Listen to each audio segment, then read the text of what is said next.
صبح جس کو فجر کہا جاتا ہے وہ تو اذان بند ہونی چاہیے.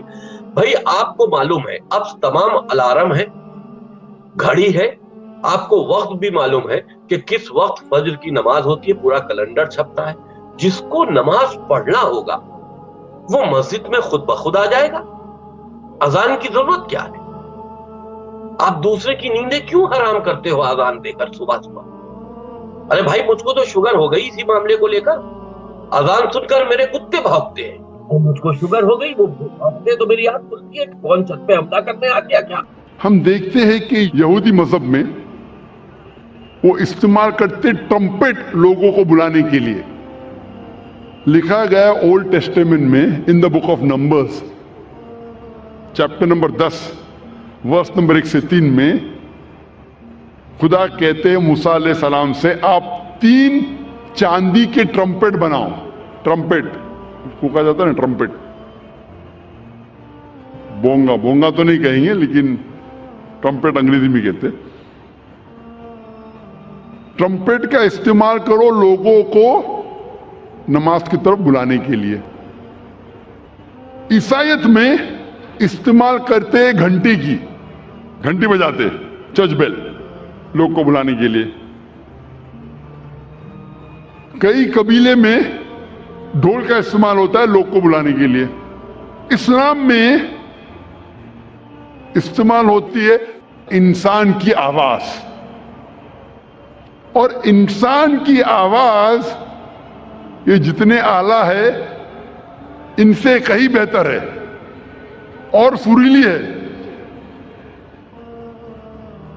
کان کو سریلی ہونے کے علاوہ اس کے اندر ایک پیغام بھی ہے. آذان کا میں ذکر کر رہا ہوں، جو آذان جو ہوتی ہے لوگوں کو صلاح کے لیے بلانے کے لیے. آواز سریلی ہونے کے علاوہ یہ افسوس کی بات ہے کہ بمبئی شہر میں جو مسجدوں میں آذان ہوتی ہے، افسوس کی بات ہے اکثر یہ آذان سریلی نہیں ہوتی، کان کو تکلیف زیادہ دیتی ہے. رہنمائی کے بدلے تکلیف زیادہ دیتی ہے. آپ اگر حرمین کی آذان سنیں گے، مکہ کی یا مدینہ کی، ماشاءاللہ آپ کا دل خوش ہو جاتا ہے. وہ آذان آپ کو رب کی یاد دلاتی ہے. بمبئی شہر میں جو آذان ہم سنتے ہیں تکلیف زیادہ دیتی. سب آذان نہیں، اکثر.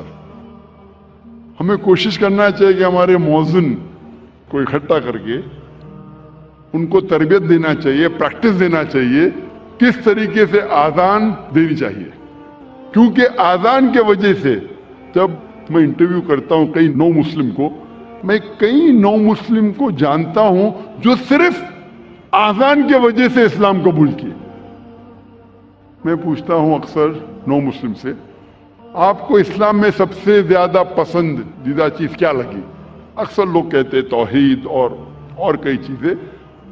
کچھ لوگوں نے مجھ سے کہا وہ آذان اتنی اچھی ہے کہ جب بھی آذان سنتا ہوں میں دل میرا باغ ہو جاتا ہے، دل خوش ہو جاتا ہے. تو ہمیں کوشش کرنا چاہیے کہ ہمارے مؤذن جو ہے اس شہر میں ان کی تربیت کرے کہ کس طریقے سے صحیح آذان دینا چاہیے. اور جیسے میں کہہ رہا تھا کہ آذان سریلی ہونے کے علاوہ ایک پیغام دیتی ہے ہمیں. افسوس کی بات ہے کہ اکثر مسلمان آذان کی معنی جانتے ہی نہیں. تو مسلمان نہیں جانتے تو غیر مسلم کیسا جانے. اور میں ایک واقعہ آپ سے کہنا چاہتا ہوں، اور یہ حقیقت واقعہ ہے. تقریباً 10-15 سال پہلے جب میں کیرلا میں گیا تھا تقریر کرنے کے لیے، اور یہ حقیقت ہے، مجھے مہمان خصوصی بنا گیا تھا، اور میرے تقریر کے پہلے ایک غیر مسلم پولیٹیشین کو بلایا تھا. اور اپنے تقریر میں ہر پولیٹیشین جو غیر مسلم ہے کوشش کرتا ہے کہ اگر مسلم گیدرنگ دیکھتا ہے تو وہ تعریف کرے گا اسلام کی. تو یہ غیر مسلم پولیٹیشین تعریف کرتے کرتے کہنے لگا کہ ہمارے اس دیش میں جو مسلمان مغل بادشاہ اکبر اتنے مہان کام کیے، اسی لیے مسلمان روز 5 بار اللہ اکبر کر کے اکبر بادشاہ کی تعریف کرتے. آپ سمجھ رہے ہیں یہ جوک ہے؟ جوک نہیں، حقیقت ہے، اور میں خود گواہ ہوں. میں سٹیج پہ بیٹھا تھا، اچھا میرے تقریر کے پہلے اس نے کہا، تقریر میں نے اس کی غلط فہمی کو دور کیا کہ ہم مسلمان جب اللہ اکبر بولتے ہیں تو اکبر بادشاہ کی تعریف نہیں کرتے. اکبر بادشاہ تو موجود بھی نہیں تھا اس وقت، اللہ کے رسول کے ٹائم پہ اکبر بادشاہ کہاں تھے؟ جب اللہ اکبر کہتے ہیں اس کی یہ معنی ہے کہ اللہ سب سے بڑا ہے، اللہ از دا گریٹسٹ. اسی لیے ہر مسلمان کا فرض ہے کہ کم از کم وہ آذان کی معنی کو جانے تاکہ خود کے دل پہ اثر ہو، اور ساتھ ساتھ جو لوگ کو اس کی معنی نہیں پتا ہے، غیر مسلمانوں کو نہیں پتا ہے، ان لوگوں کو اس کی معنی بتائے. اور آذان میں ہم 4 بار دہراتے اللہ اکبر اللہ اکبر اللہ اکبر اللہ اکبر.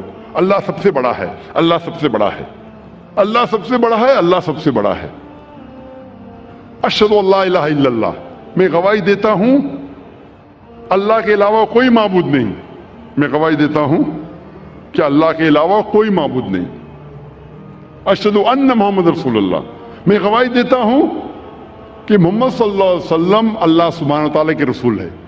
میں گواہی دیتا ہوں کہ محمد صلی اللہ علیہ وسلم اللہ کے رسول ہے. حی علی الصلاح، حی علی الصلاح، آؤ صلاح کی طرف، آؤ صلاح کی طرف. حی علی الفلاح، حی علی الفلاح، آؤ فلاح کی طرف، آؤ فلاح کی طرف، آؤ کامیابی کی طرف، آؤ کامیابی کی طرف، آؤ اچھے کام کی طرف، اچھے کام کی طرف. اللہ اکبر اللہ اکبر. اللہ سب سے بڑا ہے، اللہ سب سے بڑا ہے. جب ہم آذان کی معنی کو جانیں گے پھر ہمارے دل پہ آذان کا اثر اور گہرا پڑے گا. صرف عربی نہیں جاننے کے باوجود پڑھتا ہے الحمدللہ ثم الحمدللہ، لیکن اگر اس کی معنی جانے تو انشاءاللہ یہ اور گہرا اثر کرے گا آپ کے دل پر اور آپ کے دماغ پر. اور ایک عام چیز جس سے بھائی چارہ، عالمی بھائی چارہ نشٹ ہوتا ہے، وہ ہے شراب. اور اللہ تعالیٰ فرماتے ہیں سورہ مائدہ میں سورہ نمبر 5 آیت نمبر 90 میں، یا ایھا الذین آمنوا انما الخمر والمیسر والانصاب والازلام رجس من عمل الشیطان فاجتنبوہ لعلکم تفلحون. یا الذین آمنوا انما الخمر والمیسر، او مومنو آپ کے لیے خمر، شراب، نشے والی چیز اور جوا اور فارچون ٹیلنگ، بھوشیہ کے بارے میں کہنا، اور ڈیڈیکیشن آف سٹون، بت پرستی، یہ غلط ہے. آپ اس سے دور رہو تاکہ آپ آگے بڑھ سکو. جوا اور شراب اسلام میں حرام ہے،